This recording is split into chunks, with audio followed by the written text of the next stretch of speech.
Welcome to Seeking the Lost with Earl Barnett.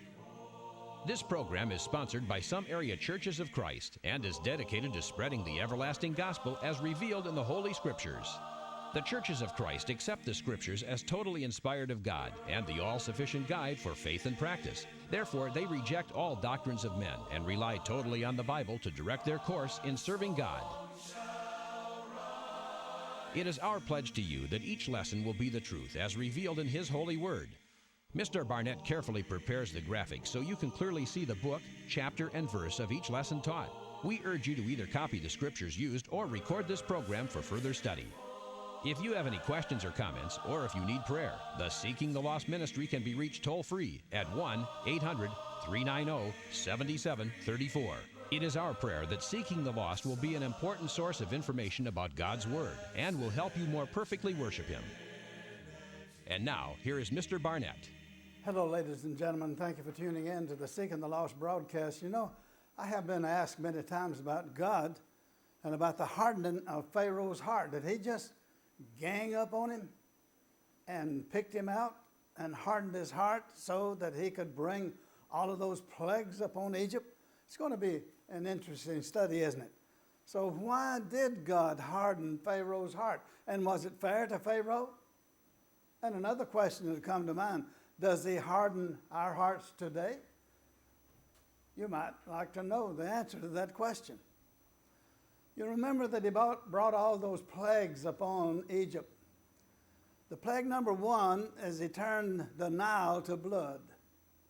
I want you to notice, we're going to study this quickly because this is how that he dealt with Pharaoh, that each time that he brought one of these miracles upon Pharaoh and upon Egypt, it was a knockdown on one of their gods. So I want you to keep this in mind, that the miracles or the plagues that was brought upon Egypt was for both nations. You know, the Egyptians needed to realize that there is a God in heaven, and not any of those gods that they worshiped were real. And so we'll think about that as we go along. But the Nile was turned to blood. You know what? The Nile was somewhat of a god itself, because the yearly flooding, the inundation of the Nile, it brought the fertile silt down and fertilized their crops, overflowed them, and it left this fertile soil that made their crops grow and made them very prosperous.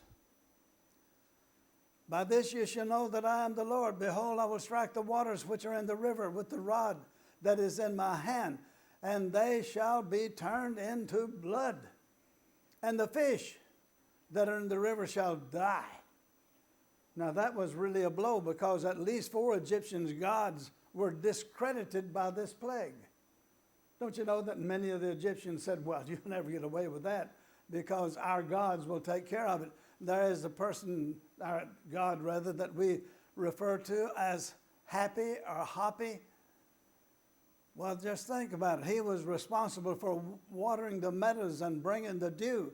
But most importantly, he brought the fertile inundation, you know, the Nile flooding each year, bringing the silt and the moisture for the Egyptian crops.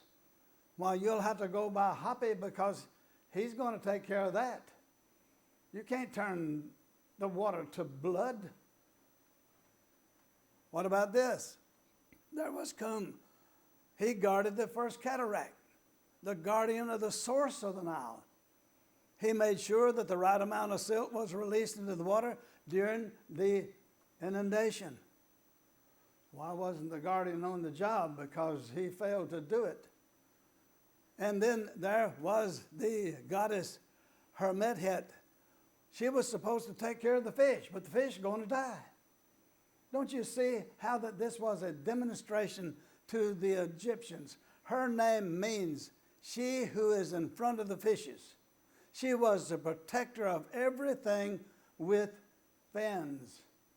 But because the river was turned to blood and because the fish died, another Egyptian god was disgraced. So this is how that God brought these plagues upon them, and the reason that we'll soon learn. But this is how that he harden Pharaoh's heart. Here was the protector of fresh water, the goddess of the Nile. She was supposed to keep the water pure and fresh. Well, what do you know? It's pure and fresh, but it's not pure and fresh. Rather, it's turned to blood. She is not on her job. She is powerless to do her job. The plagues were for the Egyptian people as well as for the people of God. Plague number 2, here comes the frogs. Now I'm telling you, the river shall bring forth frogs abundantly.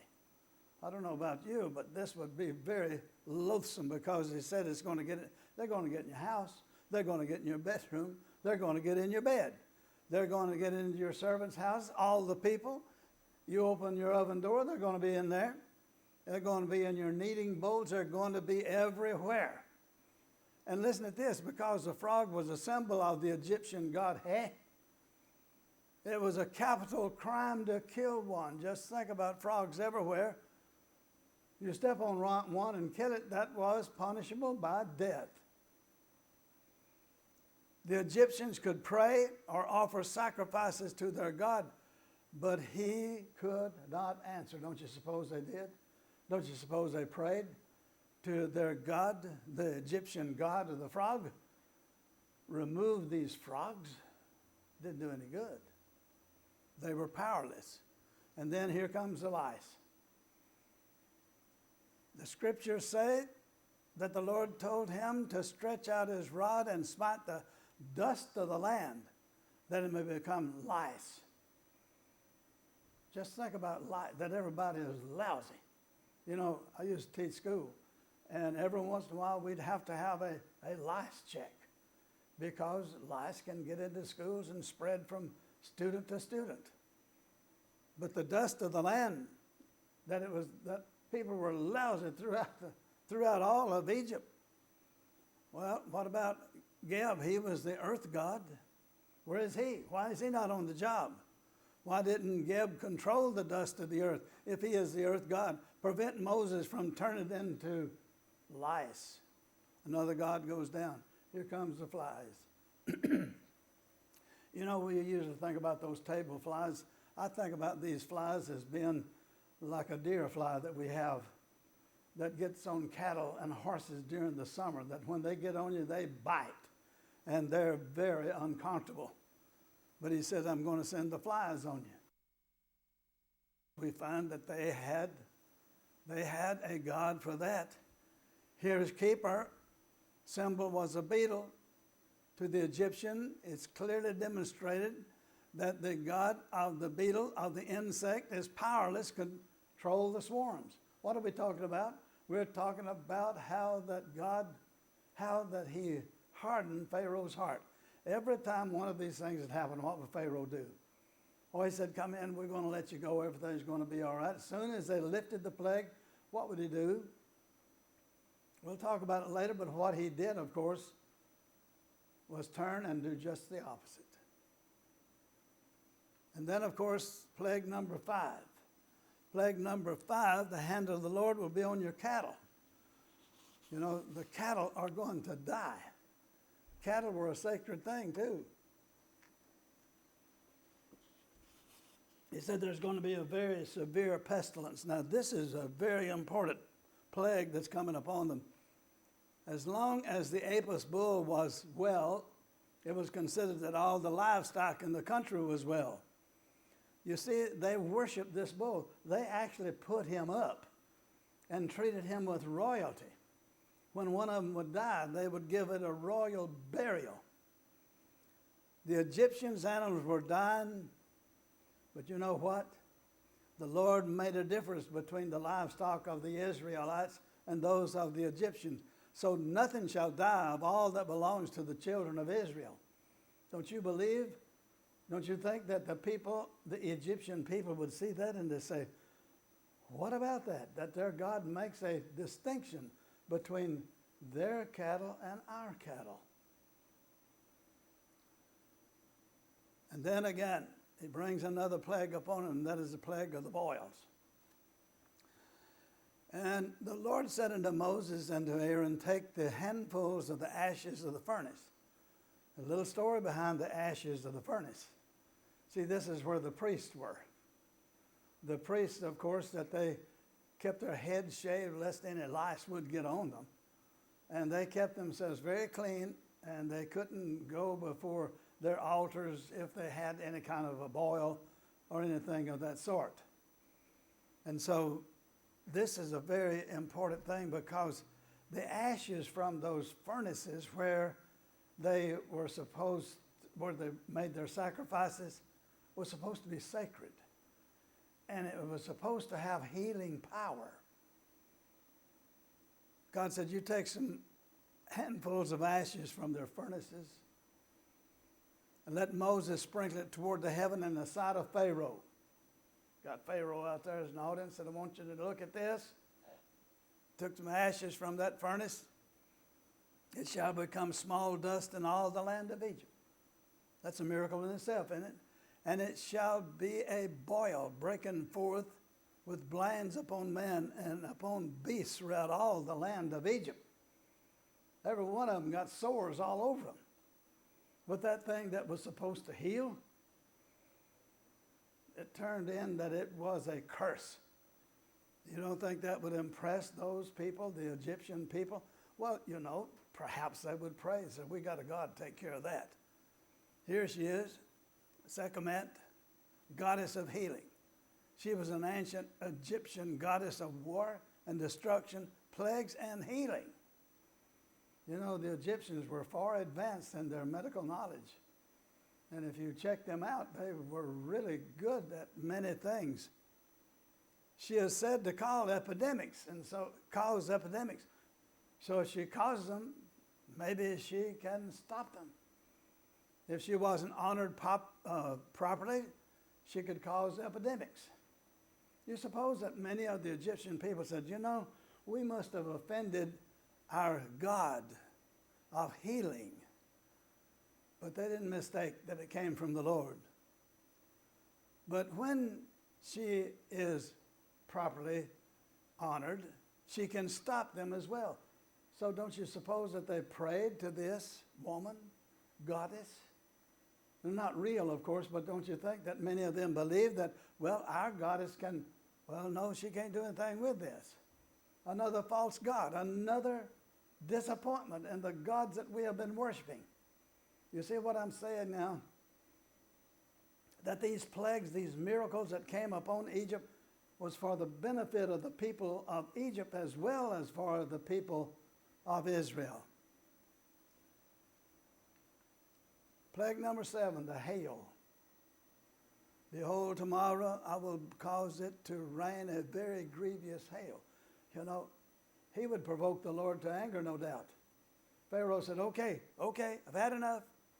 We're going to let you go. Stop all this, and we're going to let you go. And as soon as the rain or the hail would stop, he'd repent and harden his heart again. I will cause it to rain a very grievous hail, such as hath not been in Egypt since the foundation thereof, even until now. You better get your cattle, and every man and beast which shall be found in the field. The hail shall come down upon them, and they shall die. Did you know that some of the Egyptians, they began to listen, and they began to do what was said. Others didn't pay any attention, and they lost what they had. At least 2 Egyptian gods were humiliated by this hailstorm. First of all, there was Tefnut. She was a goddess for rain and dew and moisture. And Nut was a sky goddess. Well, surely they're not going to allow this thing to happen. If there's to be hail or rain, then either Tefnut or the goddess of the sky, Nut, surely they're involved. They're going to stop all of this. Couldn't do it. So they're losing confidence, are they, about their gods? In our quest to understand the hardening of Pharaoh's heart, it's necessary to notice that after this particular event, that is, after the hail and the rain, look at Exodus 9. And when Pharaoh saw that the rain and the hail and the thunders were ceased, he sinned yet more and hardened his heart. he and his servants. You see, Pharaoh had a part in this too. He hardened his heart. He did it too. When it is said that God hardened his heart, we must remember that Pharaoh had a part in it, and his servants too, his advisors that were standing around. They too had a part in hardening Pharaoh's heart. Here comes the locust. Behold, tomorrow I will bring the locusts to thy coast, and they shall cover the face of the earth, so that no one will be able to see the earth. In other words, when they flew, that they blocked out the sun. There were so many of them. They're going to eat the residue of what's left. They're going to eat your crops up, eat the leaves off your trees. You're going to be ruined. Well, let's see now. They had some gods they could depend on. What about Osiris? She was the god of death and vegetation. She's not going to let that happen. But you know, even though that she was the most widely worshipped god, she was a goddess. Throughout Egypt, she was powerless to help. Of course, we could have told them that. But you can believe that they would begin to pray to Osiris, the god of the dead and of vegetation. You're not going to let this happen. Surely you're not going to let this happen. They had an insect god that we've already noticed about. Surely you're not going to let this happen. They couldn't stop it.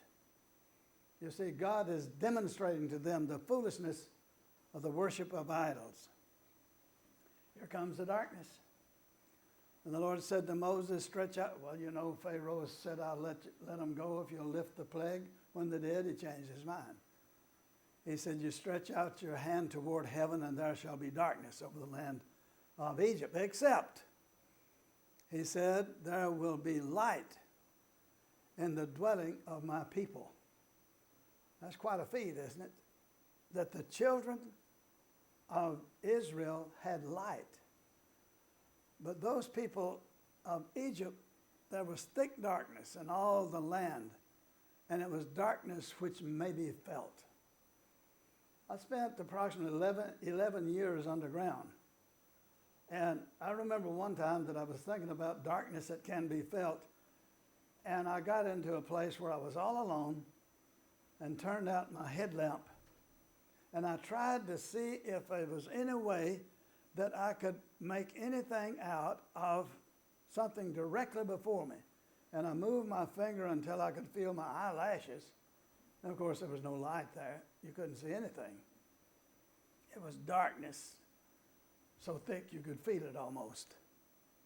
That's what these people had. They couldn't light couldn't light a candle. Nothing would work. But the people of Israel had it. Don't you think this was making an impression on these folks? Re was their solar god. You know, they believed that he got in his chariot and that he rode it across the sky each day. Really? Well, where is he? The chariot must have broke down. Well, whatever it is, he didn't ride. And then here is another god. You can see it facing both ways. Acre guarded the sunrise and the sunset. Well, what's wrong there?